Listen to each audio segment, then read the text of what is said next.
July 6th, in the morning. My angel, my all, my very self. Only a few words today, and, what is more, written in pencil, and with your pencil. I shan't be certain of my rooms here until tomorrow. What an unnecessary waste of time is all this. Why this profound sorrow when necessity speaks? Can our love endure without sacrifices? Without our demanding everything from one another? Can you alter the fact that you are not wholly mine? That I am not wholly yours?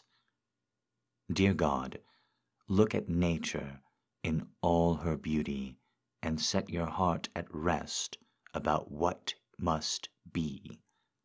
Love demands all, and rightly so, and thus it is for me with you, for you with me. But you forget so easily that I must live for me and for you. If we were completely united, you would feel this painful necessity just as little as I do. My journey was dreadful, and I did not arrive here until yesterday at 4 o'clock in the morning. As there were few horses in the mail coach, chose another route, but what a dreadful road it was. At the last state but one, I was worried not to travel by night. Attempts were made to frighten me about a forest, but all this only spurred me on to proceed, and it was wrong of me to do so. The coach broke down, of course, owing to the dreadful road which had not been made up and was nothing more but a country track. If we hadn't had those 2 postilions, I should have been left stranded on the way. On the other ordinary road, Esterhazy, was 8 horses met with the same fate as I did with 4. Yet I felt to a certain extent that pleasure I always feel when I have overcome some difficulty successfully. Well, let me turn quickly from outer to inner experiences. No doubt we shall meet soon, and today also time fails me to tell you the thoughts which during these last few days I have been revolving about my life. If our hearts were always closely united, I would certainly entertain no such thoughts. My heart overflows with a longing to tell you so many things. Oh, there are moments when I find that speech is quite inadequate. Be cheerful, and forever my faithful, my only sweetheart, my all, as I am yours. The gods must send us everything else, whatever must and shall be our fate. Your faithful Ludwig. Monday evening, July 6th. You are suffering, you, my most precious one. I have noticed the very moment that letters have been handed in very early, on Monday, or on Thursday, the only days when the mail coach goes from here to Carlsbad. You are suffering. Oh, where I am, you are with me. I will see to it that you and that I can live with you. What a life. As it is now, without you, pursued by the kindness of people here and there, a kindness that I think that I wish to deserve just as little as I deserve it. Man's homage to man, that pains me. And when I consider myself in the setting of the universe, what I am and what is the man whom one calls the greatest of me. And yet, on the other hand, therein lies the divine element in man.